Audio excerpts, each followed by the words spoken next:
গল্পের নাম রমজান মাসের উপহার। নয়ন খুব দুষ্টু স্বভাবের ছেলে ছিল।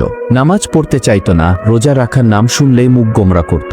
তার মা বাবা অনেক বুঝিয়েও তাকে ঠিক করতে পারছিলেন না। কিন্তু এক রমজানে তার জীবনে এক বিশেষ ঘটনা ঘটল, যা তার জীবন বদলে দিল।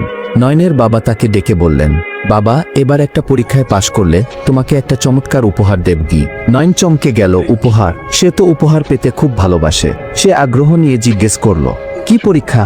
তোমাকে পুরো 1 মাস রোজা রাখতে হবে, 5 ওয়াক্ত নামাজ পড়তে হবে, আর মানুষের সঙ্গে ভালো ব্যবহার করতে হবে। নয়ন প্রথমে একটু ভয় পেল, কিন্তু উপহারের লোভে রাজি হয়ে গেল। রমজানের প্রথম দিন ছিল। প্রথম কয়েকদিন খুব কষ্ট হলো, ক্ষুধা তৃষ্ণায় ক্লান্ত হয়ে পড়ত। কিন্তু ধীরে ধীরে সে বুঝতে পারল, রোজা শুধু খাবার থেকে বিরত থাকা নয়, বরং এটি আত্মসংযম, ধৈর্য ও আত্মশুদ্ধির মাস। ইফতারের সময় তার মা বাবার হাসিমুখ দেখে সে আনন্দ পেতে লাগল। তার মনে এক ধরনের প্রশান্তি এলো। একদিন সে দেখতে পেল এক গরিব বৃদ্ধ লোক রাস্তার পাশে বসে আছেন, ক্ষুধায় কষ্ট পাচ্ছেন। নয়ন তার নিজের ইফতারের খাবার থেকে কিছু অংশ দিয়ে দিল। বৃদ্ধের চোখে পানি এসে গেল, আর নয়নের হৃদয়ে এক অদ্ভুত প্রশান্তি ছড়িয়ে পড়ল। সে বুঝতে পারল, রমজান কেবল নিজের জন্য নয়, বরং অন্যদের সাহায্য করারও মাস।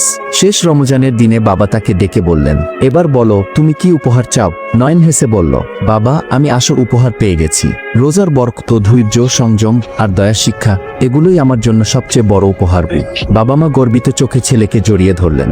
নয়ন বুঝতে পেরেছিল, রমজান কেবল খাবার থেকে বিরত থাকার মাস নয়, বরং এটি আত্মশুদ্ধির, দয়া ও সৎ পথে চলার শিক্ষা দেয়। মনে রাখবেন, রমজান আমাদের শুধু রোজা রাখার নয়, বরং ভালো মানুষ হওয়ার শিক্ষা দেয়।